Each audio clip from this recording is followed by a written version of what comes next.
Welcome again, and thank you for joining our global webinar day here at Infosim. Today's topic is Internet of Things, Internet for You. My name is Dietmar Kneidl, Director of Sales Europe with Infosim, and I will be your moderator for today's event.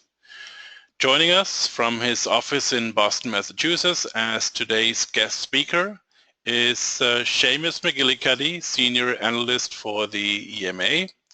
Shamus has more than 10 years of experience in the IT industry, primarily as a journalist covering the network infrastructure market. At Enterprise Management Associates, he is the Senior Analyst for the Network Management practice. Prior to joining EMA, Shamus was the News Director for TechTarget's networking publications. He led the news team's coverage of all networking topics, from the infrastructure to the management layer. He has published hundreds of articles about the technology and competitive positioning of network products and vendors. He was also a founding editor of TechTarget's website searchsdn.com, a leading resource for technical information and news on the software-defined networking industry. So, good morning to you, Shamus, and welcome to our global webinar day. Thank you for having me. Good morning to you too.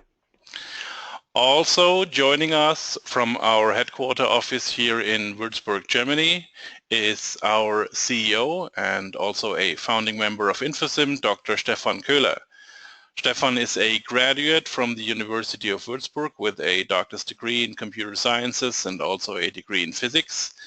He also was a member of the scientific staff in the Computer Science and Distributed Communication Department of the University of Würzburg. His fields of interest at this time were, among other things, the analysis and optimization of routing protocols and the performance analysis and implementation of quality of service mechanisms. He also took part in several research projects with companies like Nortel, Siemens, and German Telecom. He has contributed several technical publications in the area of IP routing, network optimization, and quality of service, and also holds a number of Infosim-owned patents. So, good afternoon to you, Stefan, and welcome to this global webinar day. Thank you, Dietmar, for the introduction, and good morning to Shamus. Hello. Well, all right. Before I hand over things to Shamus and Stefan, I have a couple of items I want you to inform about. First off, everybody joining the webinar is muted just to keep down the background noise. So if you have any questions, please type them in the questions window of the GoToWebinar applications. We'll be taking care of all your questions either directly in the chat during the webinar or in our Q&A session at the end of the webinar. So please don't hold back, don't be shy. Let us know if you have a question or remark at any time. We're happy to answer those. Also, please be aware that we're recording this event and you will receive a short email tomorrow on how to access that recording. That's all from my end so far, so I'd like to go ahead, get things started, and hand over control to our first presenter and guest speaker, Shamus McGillicuddy from the Enterprise Management Associates. Shamus, it's your show now. Thank you, Dietmar, and thank you everyone for joining us this afternoon. As Dietmar mentioned, I'm the Senior Analyst for Network Management Research at EMA, and we recently published last month published our research report titled 2016 Network Management Megatrends, Networking in the Era of the Internet of Things, Hybrid Cloud, and Advanced Network Analytics. And we surveyed 150 IT professionals in the enterprise who have responsibility for network management and network infrastructure. And specifically, we asked them about activity around the Internet of Things.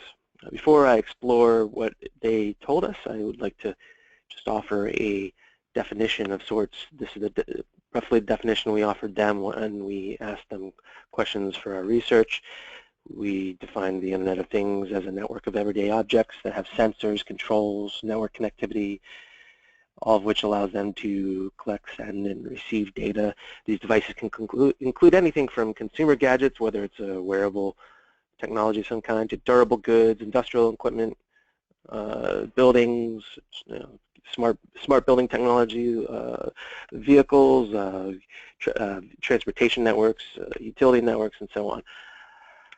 The Internet of Things is a new term coined recently by many vendors who are marketing around it, but it is not a new concept.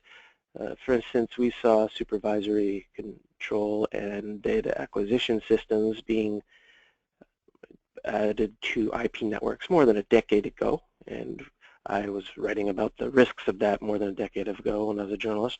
Hospitals started networking medical scanners and sensors and drug dispensers and other technologies years ago, long before IoT was a thing. And marketing terms like smart cities and smart grids predated IoT by quite a few years. So all these terms are probably familiar to you, and they all encompass what is now being considered the Internet of Things, which is more of a collection of several internets of things, if you think about it, but with opportunities to combine them in various ways and deliver value to the business.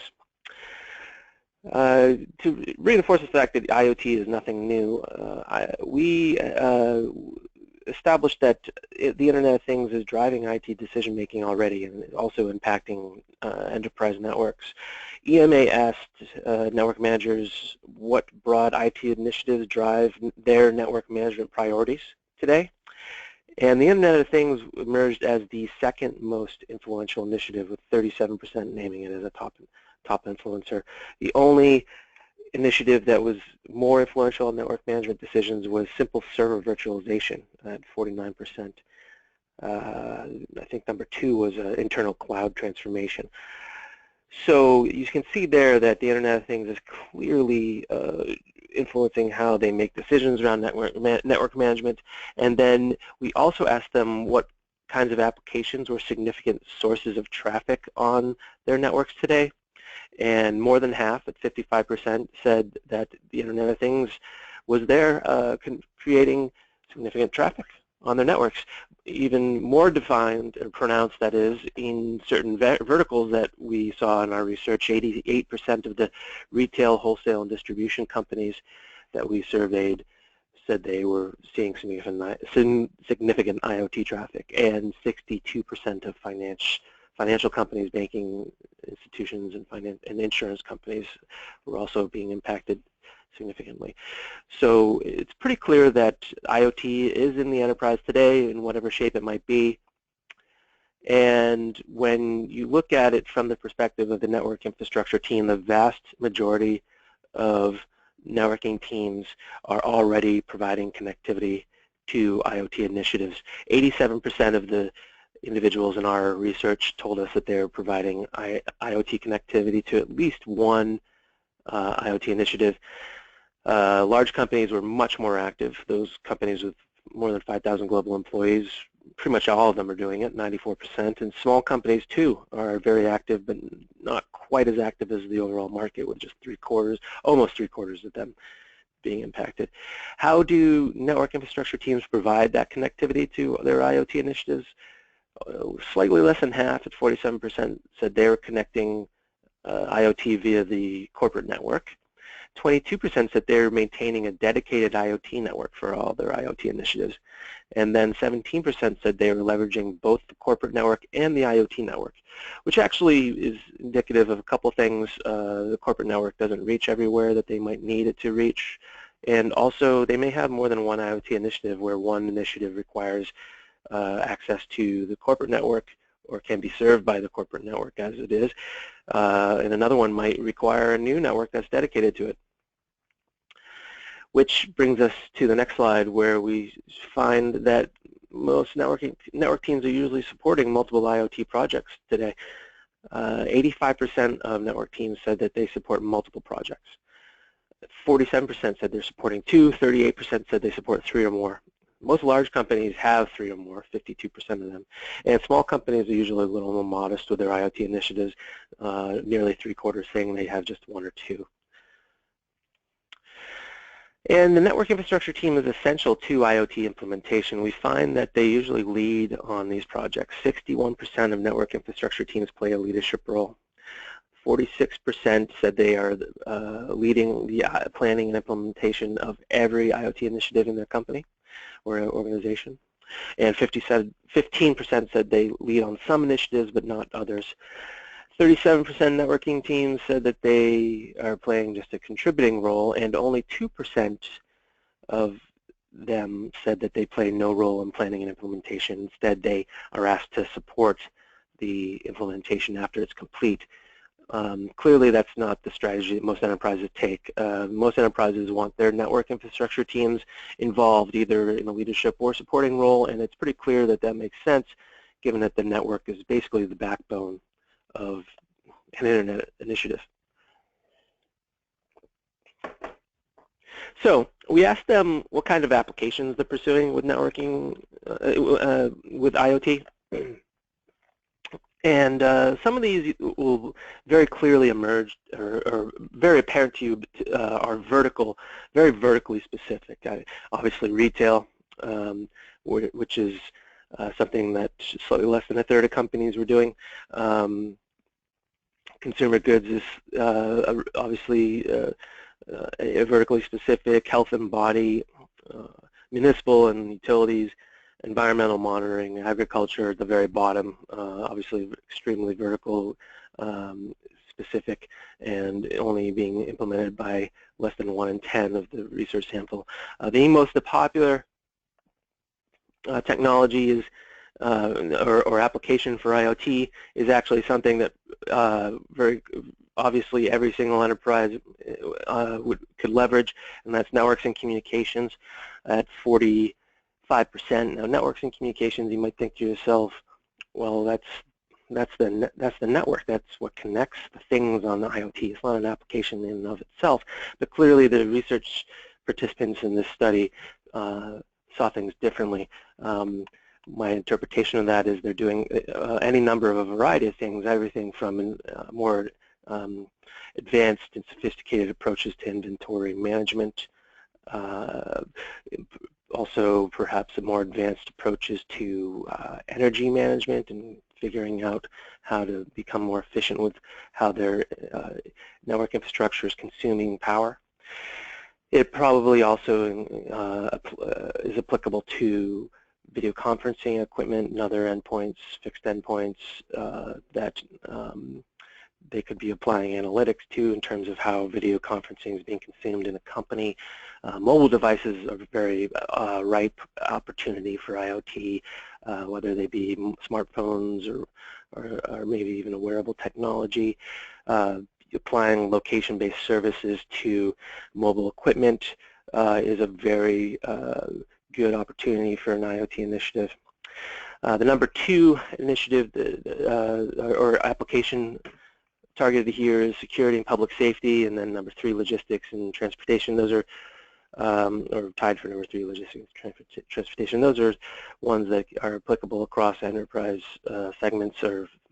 So there's a lot of applications that several enterprises could pursue. Security and public safety could be anything from a public agency like the police department, but it could also include just a more sophisticated approach to networking, physical security controls in a facility, for instance. So then we asked research participants to tell us what kind of networking challenges they're facing as they pursue and support these IoT initiatives. And limited monitoring of IoT devices was the number 1 problem, with 44%. Network monitoring tools, I would argue, need to adjust to these so-called things, which often use non-standard proprietary protocols. They introduce a wide variety of heterogeneous devices connecting to the network, and they can flood the network with data, which must be monitored and managed to ensure that that does not occur. Number 2, the lack of security controls on IoT devices is a real concern for many of them, more than a third. These devices often have low power and a small compute footprint, which can inhibit the ability to encrypt data that they send over the network.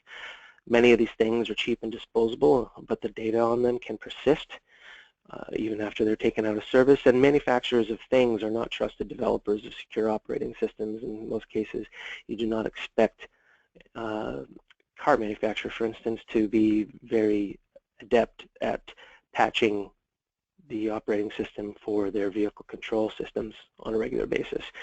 You don't really have visibility into that either.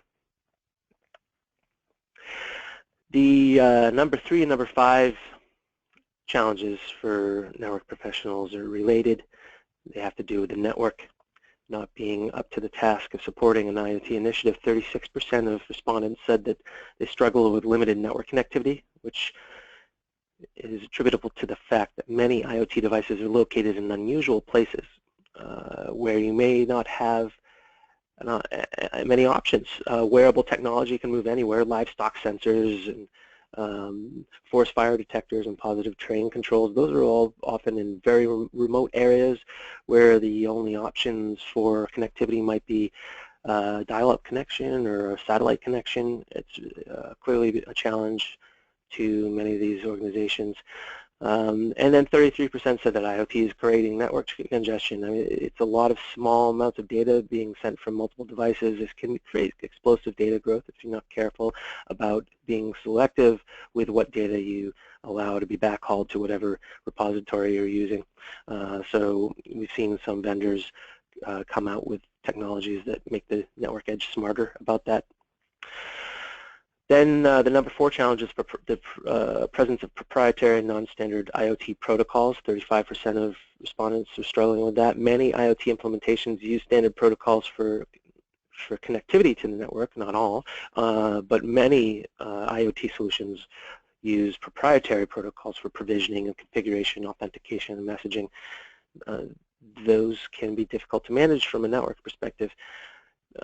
This is especially a bigger issue for large companies. 46% said they're struggling with that.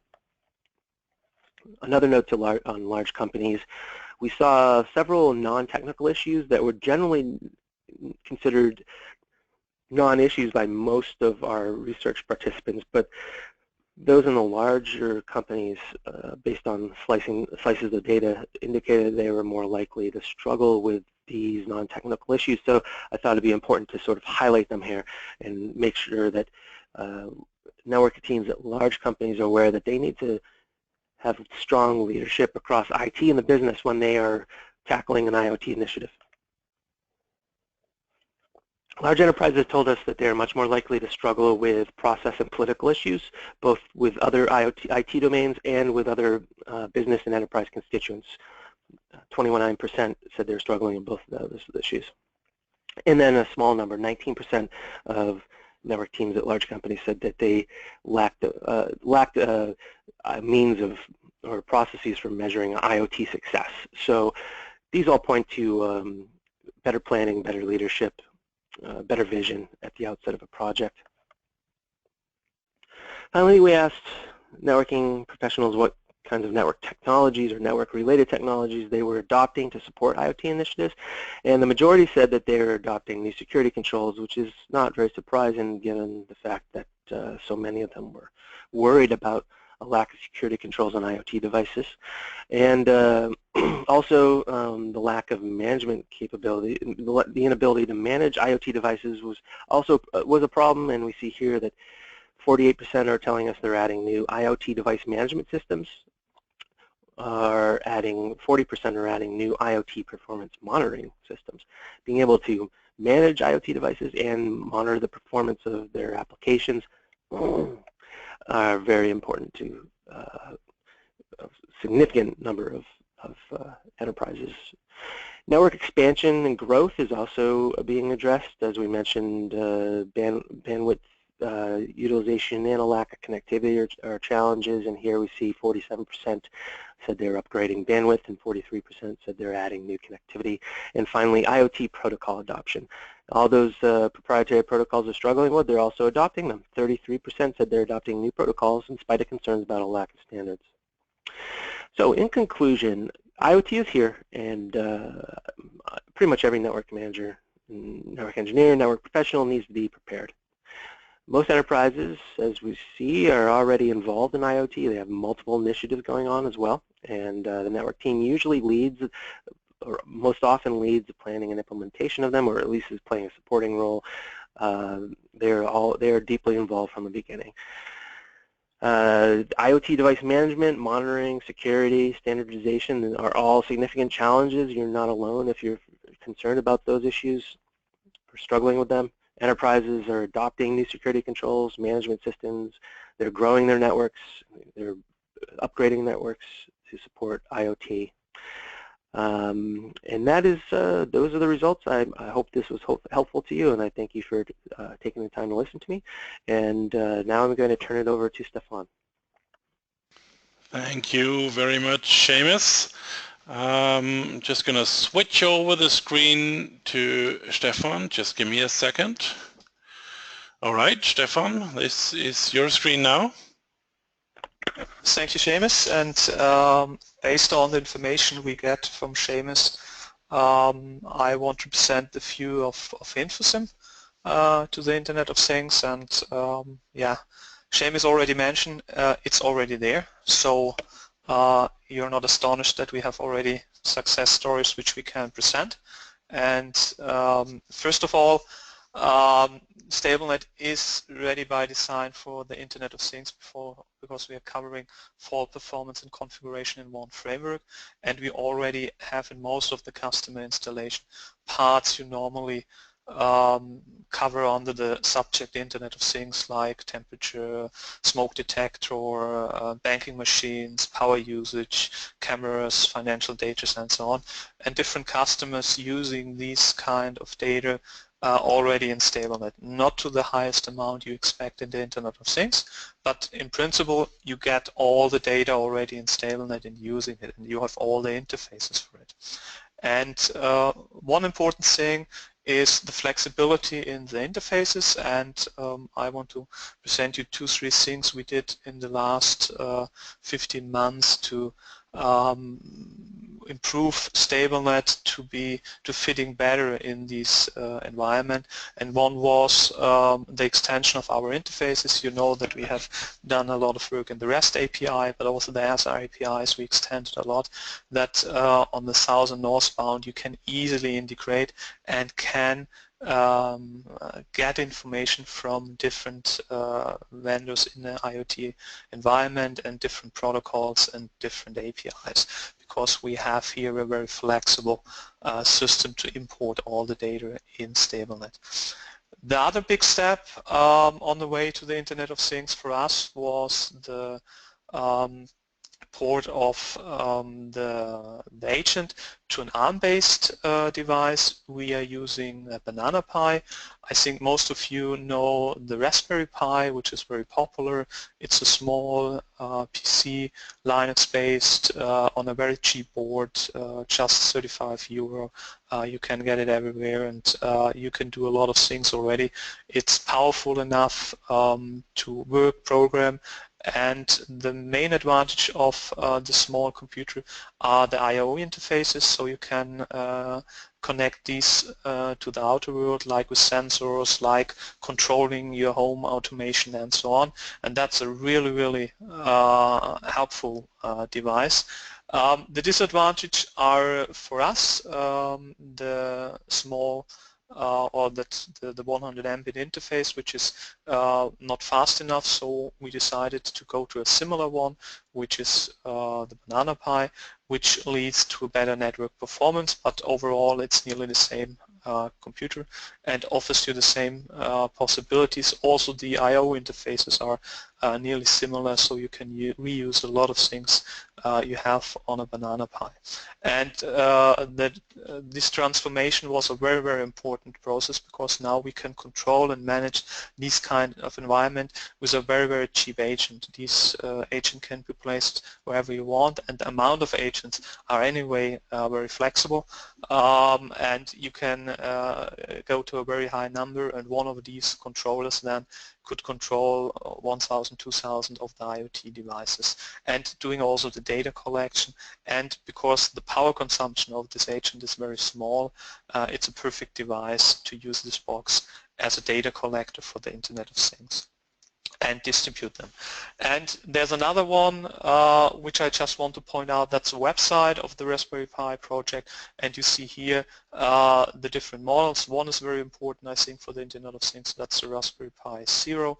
That's a €5 computer which has nearly everything to manage and control and is used in a lot of Internet of Things projects. If you're interested what you can do for your own, then look at the site, the raspberrypi.org, and look here at the Internet of Things, and you see many projects where they're using the small box. And the agent is running on the small device, so in principle you have a €5 device where a StableNet agent is running. These two steps were very important to work closer in the Internet of Things, and there are different topics which concentrating on a vertical. One is, for example, the Industry 4.0, which is very famous in Europe. That's also part of the Internet of Things, and in this environment we have our first success story.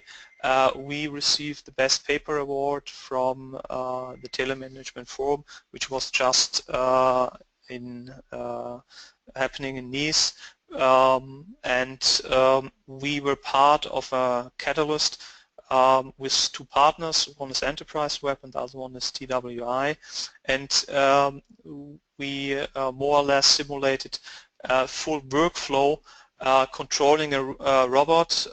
We get an order by the system API, the robot workflow starts to produce the goods, and we are responsible to observe the production process and also sending an alarm when certain parameters are not all right, and reacting and adapting the workflow based on the sensors and the information we get from there. We're using the Telemanagement Forum APIs. That's an approach to standardize the interfaces, and we think also in the telco environment, Telemanagement Forum is well known.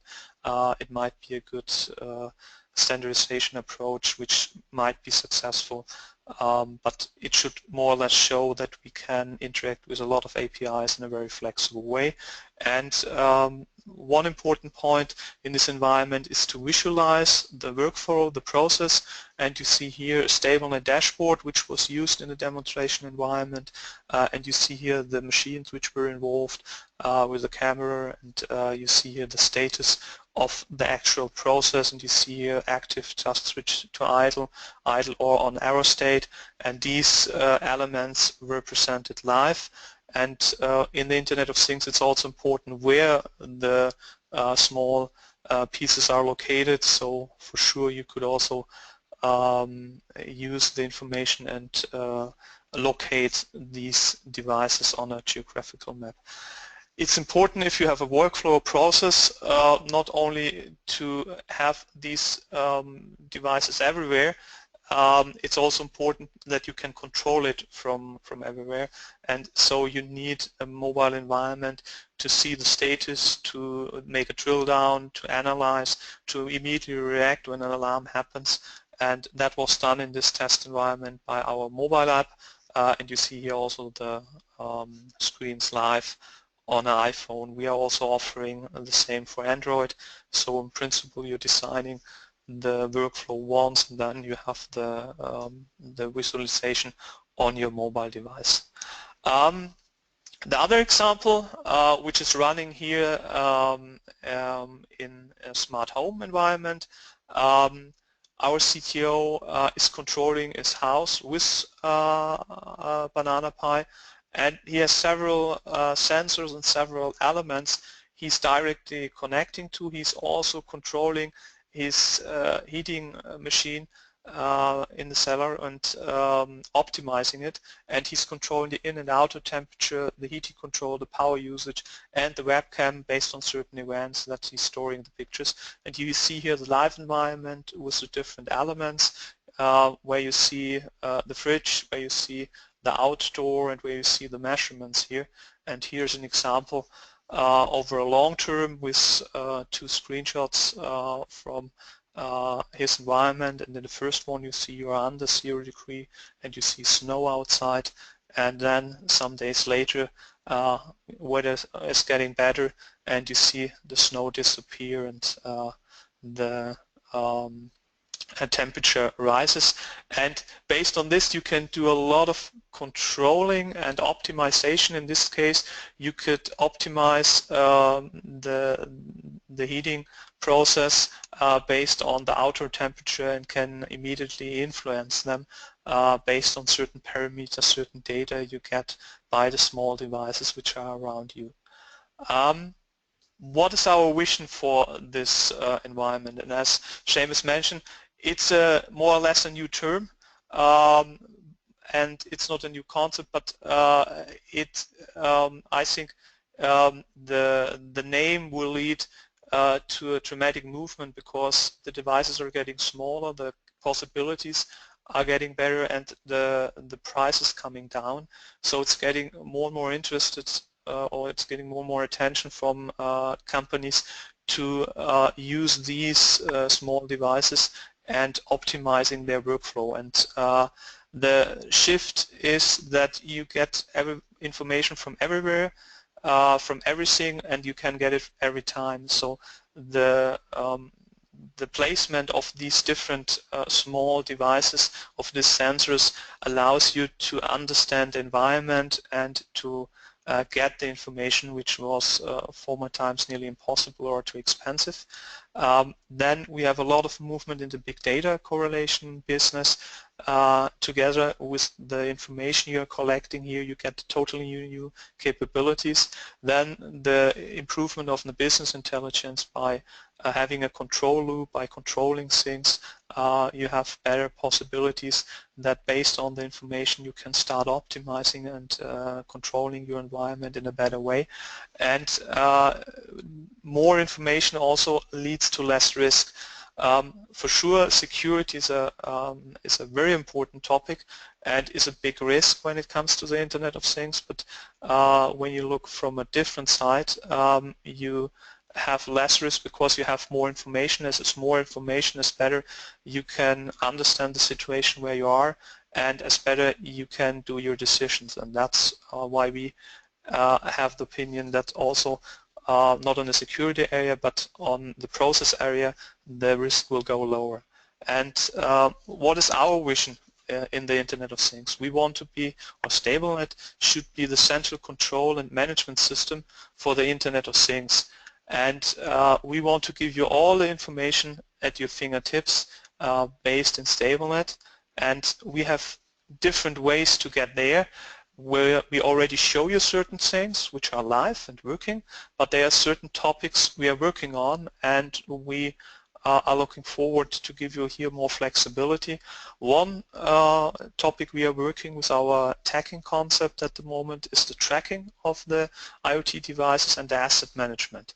So asset management is important because, as Shamus mentioned, the connectivity is not always there, but you have to have an understanding what devices you have placed and what devices should be there. And so you need a good asset management. And you have to track the devices, which is very important because they will not be at the same place you place them at the beginning. They will move around, and so it's important to have an understanding where your cloud of sensors or how your cloud of sensors at the moment looks like. And this also will have implication on the next topic, that's the correlation of information. So one thing is monitoring everything, but the other point is also you will get contradictory events. Think about 4 or 5 temperature sensors in a data rack, and one of them is showing you have an increasing temperature. And you have now to make a decision, is just a local event around the sensor, or maybe is the sensor bringing the wrong information because all the other 4 sensors are just showing a standard temperature. And dependent on the environment, if you have seen an increase on the other temperature sensor or what happened before, you can judge if it's a real event, so you should act, or if it's just a wrong alarm and the sensor you should not take care about the information of the sensor because he's broken.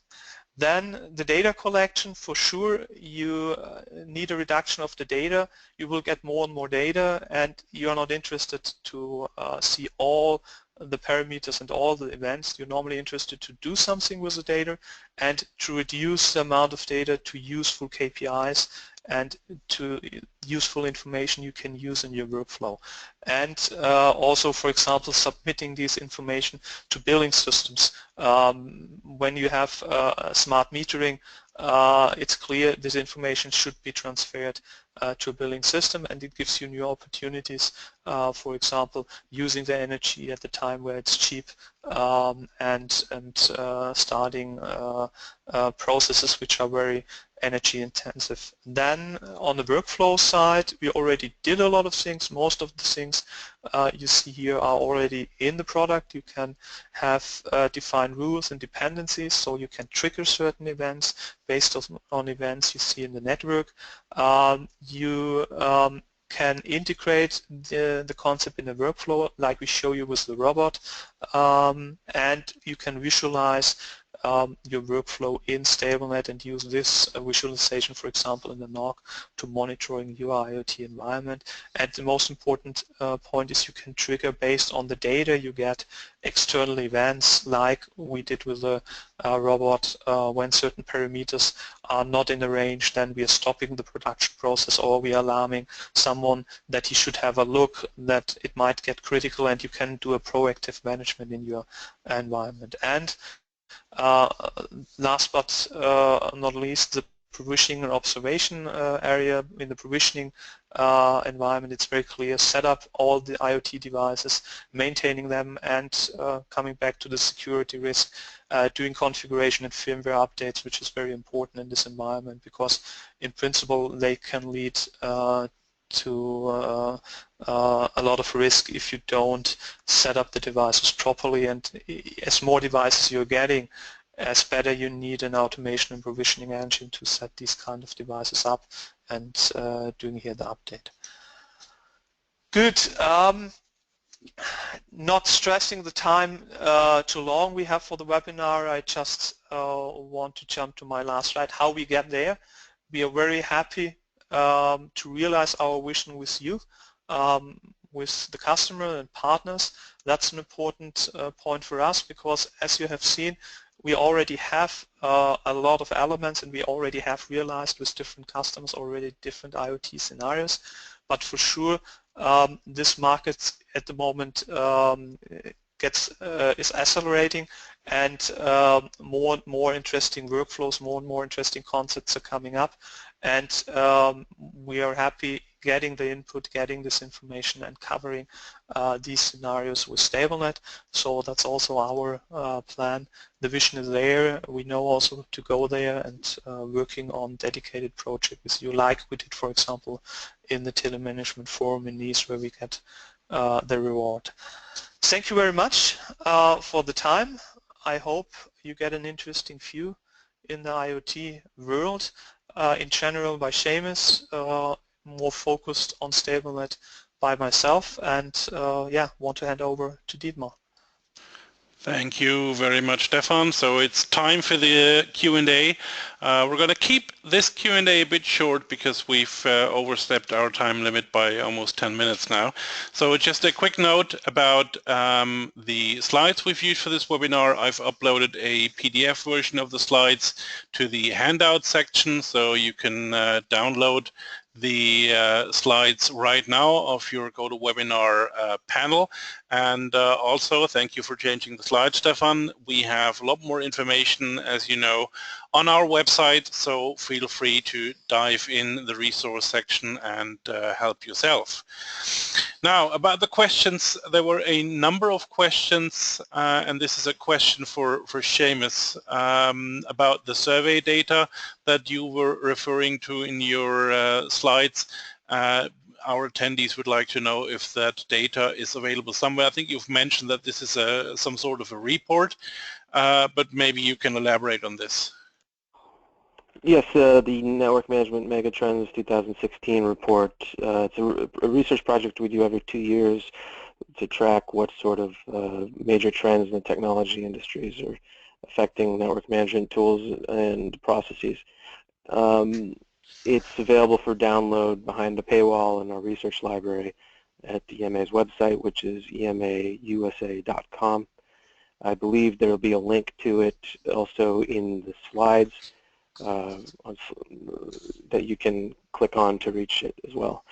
There's also a free webinar available on our website as well that highlights some of the major findings of the research. It touches on the Internet of Things and other topics such as advanced network analytics, hybrid cloud networking, and network management outsourcing. Okay, thank you very much. If you have trouble finding that report or that webinar, just drop us a quick mail. We'll send you the direct link, so that's not a problem. There were also a number of questions about the Banana Pi based device, our so-called StableNet Embedded Agent, or SNIA. People wanted to know if this is a device that's already available, and the answer to that is yes. You can order and get this device incorporated in StableNet. We actually have a number of customers that are using that type of device already. But there is an additional question that, Stefan, maybe this is a good one for you. One of our attendees would like to know if you could elaborate maybe just a tiny bit, just a few sentences, on how we would be able to connect non-IP based devices to that StableNet embedded agent, or for other use to a normal StableNet agent. How would we go about adding non-IP based devices? If you look on the slides where we talking about the inventory and the extension, we are already having the capability to add non-IP devices here. Will be available in the next release also for everyone, so you can bring every device here in, and the rest is just an API saying you have to define the API you can connect with the device, and it does not have to be an IAP. It can be a serial or another way to go there. So in principle you can have the two important elements already available in StableNet. That's the non-IP devices that you can manage them and work on them, and then with the flexible APIs you just have to choose the way to connect them, and you can choose per device the communication channel you're interested to work with. That should be a way to go, like you do it in the configuration area where you have the different protocols where you can configure the devices, and similar is it for the communication channel. It has to be defined, that's for sure, and it has to be a way to configure it, but then it's just a channel for us, and if it's using IP or not does not matter. But I think the strengths of the IoT devices are coming by the all IP approach, because you can now building a cloud of different elements with one common thing, and that's the communication between each other. But it's possible, and that is available for testing. So if you want, just contact us, and then we can give you a version where you have all the capabilities enabled. Okay, well, thank you very much, Stefan. I think that thoroughly answered that question. We unfortunately don't have much time to answer additional questions, but rest assured, every question you've answered you've asked will be answered. We're going to contact you via email or phone right after this webinar, so don't worry about that. And that's basically it from our side today. So thank you very much, Stefan and Shamus, for those insightful presentations. And I'd also like to thank everyone for joining us today again. As I've mentioned earlier, we have a recording of this webinar which will be made available to you tomorrow. You get a short email with the recording link. And we're also going to keep this session open just for a few more minutes in case any one of our attendees has another question. So please feel free to type in more questions. We're happy to answer all of them. Well, I guess that's all from us today. Shamus, any final remarks from your end? Just wanted to thank everyone again for joining us this afternoon, and look forward to doing more research in this area and providing more insight to the market into what's happening with the Internet of Things. Thank you very much, Shamus. Stefan, any comment from you? Just what I have pointed to the thank you slide for your attention, and as you know, in case of question, don't hesitate to contact us, and we are happy to come back to you. All right. Have a nice day, and yeah, see you in the next webinar. Thank you very much, which leads me to my final point. Just a quick note, our next Global Webinar Day is going to be on June 30th, so you might want to mark that in the calendars. You should be having an invite within the next 2 weeks to that webinar in your inbox. So, well, thanks again for joining us, and enjoy the rest of your day. Goodbye.